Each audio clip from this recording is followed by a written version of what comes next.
Bom, Bianca, esse aqui é um Fusquinha que não só ele é famoso no canal, ele é conhecido pelo público, mas mais do que isso, ele não fez só uma revisão aqui, a gente fez o motor. Sim. O que você está mostrando aqui por baixo é o estado do motor depois de 7.500 quilômetros, tá? Que ele rodou.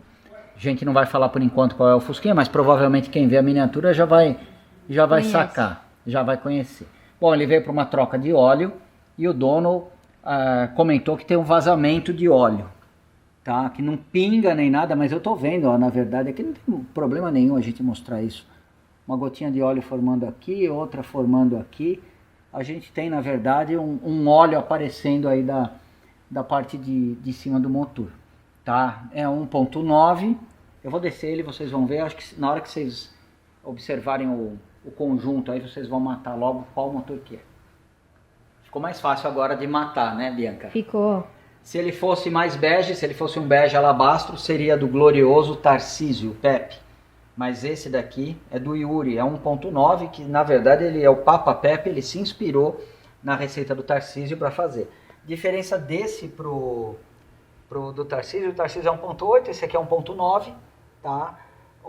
A gente entregou esse daqui no final de 2020. Mas a receita, tirando a diferença de cilindrada, é basicamente a mesma. Um W100, cabeçotes com dutos trabalhados, um MAF 37 milímetros e um Venturi variável, tá?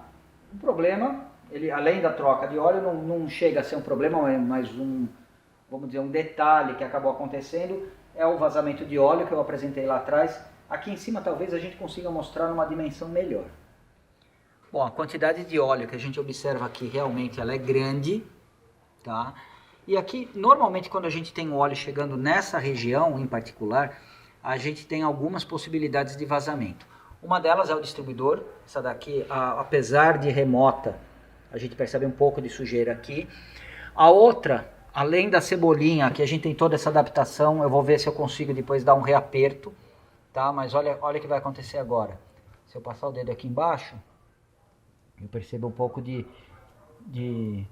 óleo. E aqui no próprio conector, ó, a gente tem óleo. Lembrando que e solto, né? A parte elétrica aqui, o contato elétrico solto da peça plástica. 12 de 2020 a gente não conhecia ainda a Intermec, a gente estava usando cebolinhas comuns, tá? Não que a Intermec não seja uma cebolinha comum, é uma cebolinha, a melhor cebolinha que você pode encontrar. E com certeza, mesmo que não fosse a cebolinha principal suspeita aqui, a gente faria substituição. O dedo logo embaixo da capa da ventoinha, depois a Bianca afasta e vocês vão conseguir observar, se essa superfície aqui ela tiver suja de óleo, você pode ter algum problema no radiador, um vazamento através do radiador.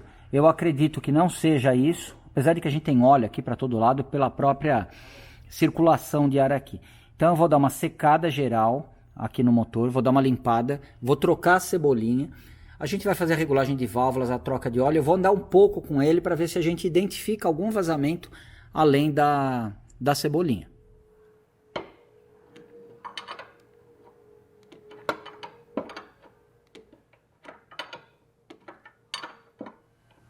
Essa daqui é Intermec, tá?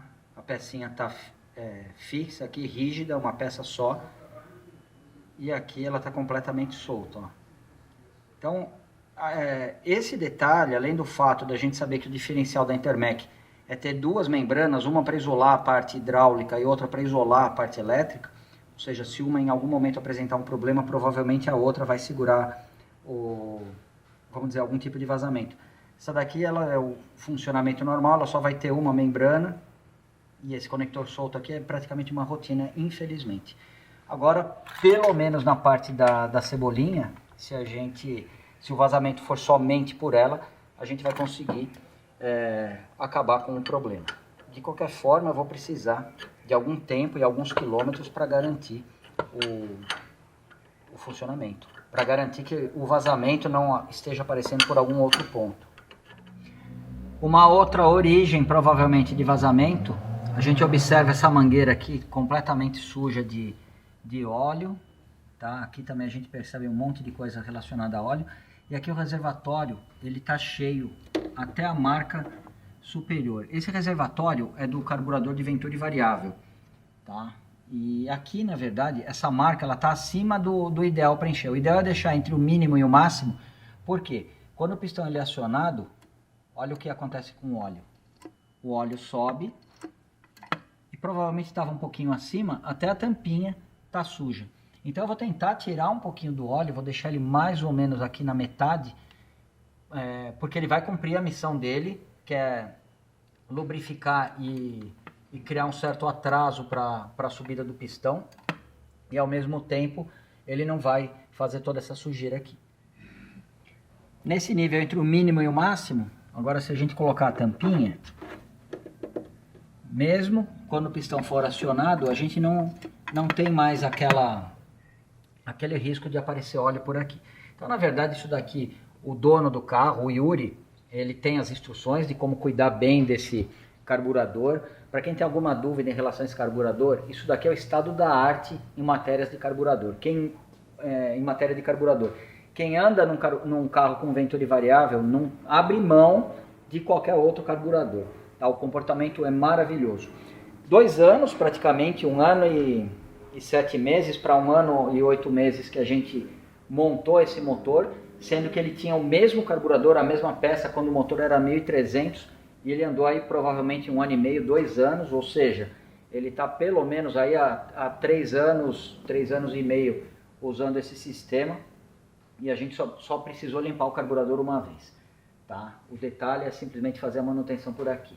Qual que é a desvantagem de você optar por um Venturi variável? Ou você vai ver um mecânico torcer o nariz, ou você vai ver os especialistas de internet dar a opinião deles, sendo que eles não sabem nem como é que funciona o maldito de um pique 30.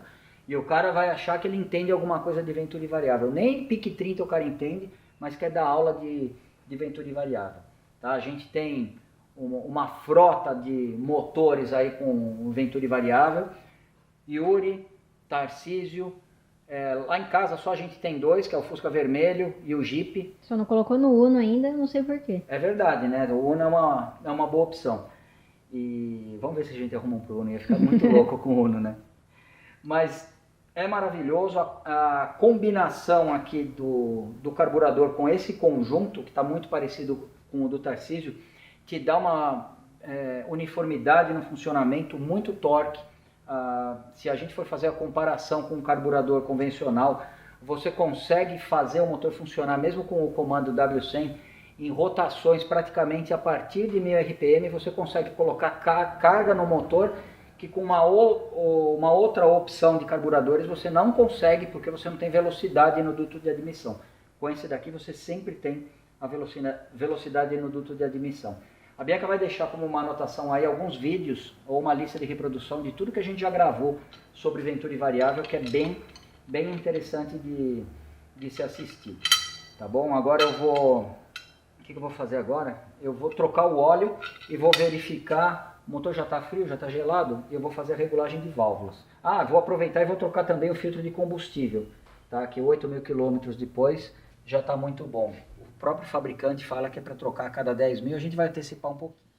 Bom, carro levantado, cilindro, rotor do distribuidor apontado para o cabo de vela do cilindro número 2, mais conhecido como esse daqui. E eu vou regular essa folga. Aqui a gente tem mais ou menos 0,30 a 0,40, uma folga, vamos dizer, bem acima do ideal, que pelo manual seria 0,40. Eu estou com parafuso esférico. Numa das revisões que a gente fez, logo depois de ter montado o motor, a gente instalou os parafusos esféricos. Então, 8.000 quilômetros depois, praticamente, é natural que tenha uma folga. Não era para estar folgado desse jeito. Se não fosse, a gente não teria que regular, tá certo? De tempos em tempos a gente precisa verificar. Então tá tudo dentro vamos dizer, do esperado. Bianca, que folga que eu vou pôr aqui? Folga 0. Não acredito. Bom, o que foi feito além da troca da cebolinha, uma regulagem de válvulas, a troca de óleo completa junto com o filtro, e agora a gente vai sair para dar uma volta.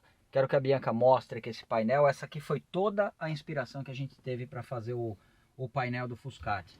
Eu adorei, eu simplesmente amei o resultado dos instrumentos que o Fabrício instalou no carro do Yuri. E o nosso, na verdade, ele também tem 3 instrumentos numa posição diferente, mas a gente tem a temperatura do óleo, a pressão do óleo e o marcador de pressão do combustível no Fuscati. Esse é um dos nossos, vamos dizer, um dos nossos projetos favoritos, principalmente pela questão do equilíbrio da receita. Olha como ele sobe, tá frio, o carro tá gelado, ó. Eu não tô nem acelerando. Ó. Meu pé mal muda a posição em relação ao pedal do acelerador para ele começar a subida, ó. Ó. Ele responde instantaneamente. Tem uma história bem legal desse carro. Eu não sei, espero que o áudio fique bom pra Bianca. Deixa eu até fechar o vidro. Um domingo de manhã o Yuri me liga, ele tinha ido visitar o pai no interior de São Paulo. E ele falou, pô, tô na Ela&Day, fiz uma viagem aí de 100 e poucos quilômetros. Cheguei na porta da casa do meu pai. Quando meu pai foi abrir o portão para eu estacionar, o carro morreu e não pega mais. O que será que pode ser? Eu falei, não, vamos lá, vamos avaliar. Quantos quilômetros tem a viagem? 100 e pouco. O carro foi bem? Foi maravilhosamente bem. E você parou antes de ir para casa do teu pai em algum lugar? Ele comentou comigo, eu parei numa quitanda, um minutinho para pegar algumas frutas. Estava a quantos quilômetros da casa do teu pai? Estava 1 quilômetro, alguma coisa assim. Depois na hora que eu parei o carro não pegava mais. Eu falei, tá bom, faz o seguinte, já tinha passado, eu acho que 1 hora, alguma coisa assim.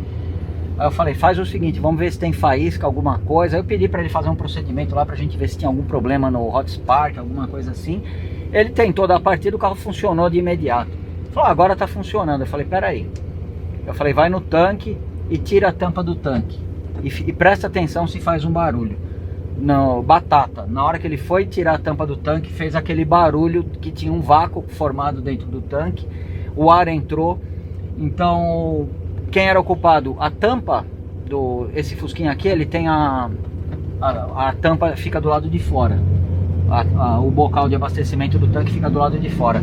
E a tampa tem válvula para compensar o consumo de combustível e o ar entrar e ao mesmo tempo não sair por, vamos dizer, se o carro ficar no sol, alguma coisa assim. Já era um pré-controle de emissões de poluentes para evitar a evaporação. E a válvula da tampa travou. Então, conforme o motor ia consumindo combustível, na estrada, ia se formando um vácuo ali no tanque. A bomba estava fazendo um mega esforço para puxar o combustível, e na parada que ele deu ali, provavelmente a bomba não conseguiu manter, ainda que com dificuldade, a baixa vazão. O resultado, era um domingo, ele deixou a tampa semi-aberta do tanque. Falei, dá umas voltas aí perto da casa do teu pai, qualquer coisa, chama o guincho. O carro andou normalmente. Quando ele voltou para São Paulo, ele falou, o carro voltou e estava andando demais. Então a tampa, ela já devia estar apresentando problemas ali. E como talvez ele não estivesse pegando estrada, o motor tinha tempo, o tanque tinha tempo de arrumar uma passagem de ar ali para compensar a pressão negativa. Então essa é uma experiência legal, que eu estava esperando o carro voltar para a gente poder compartilhar. E isso daí realmente, dependendo da situação que ocorre a tua falha, pode ser legal, pode ser interessante você dar uma olhada dentro no tanque, se o respiro tá compensando a pressão conforme o combustível é consumido. A gente veio andando, o carro parece já que está quente, não está, de tão macio que ele é, não faz barulho, é uma maravilha esse carro.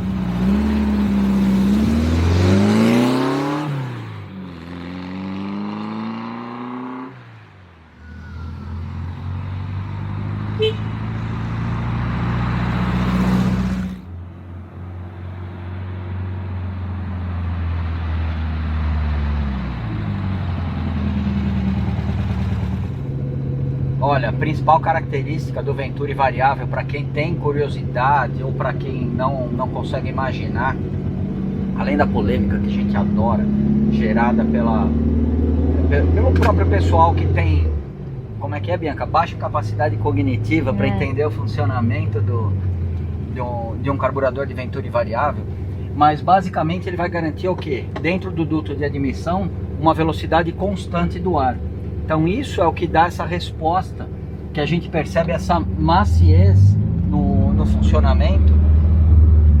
Ó o que eu vou fazer, ó. Vou engatar a segunda num lugar que não era para engatar, numa baita subida. E não precisei afundar o pé no acelerador, ele vai numa boa. Agora eu vou fazer uma coisa pior ainda, vou engatar uma terceira na hora de passar na lombada. Ó, a rotação tá 1000 RPM, ó, ou menos do que isso. Eu vou acelerar um pouquinho, ó, ele responde bem. Agora eu vou afundar o pé no acelerador, nenhum tipo de engasgo, absolutamente nada, ó.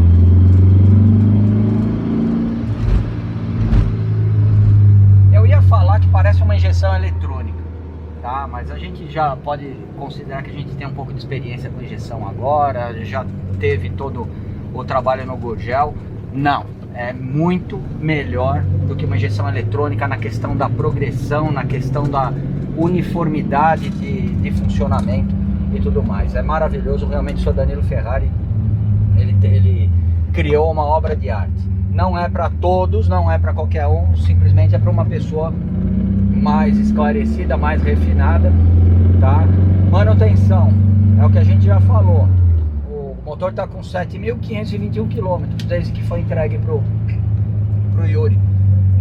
Nunca foi feito nada e está longe de a gente precisar fazer alguma coisa. Não existem passagens minúsculas para entupirem no carburador, não existem giclês, não existe absolutamente nada. Desde que o carro não fique parado por 2, 3 meses com uma gasolina apodrecendo dentro do carburador, você tem aí praticamente um prazo indefinido de felicidade com o Venturi variável. Fora o som que fica característico quando você tem o Venturi variável, tá?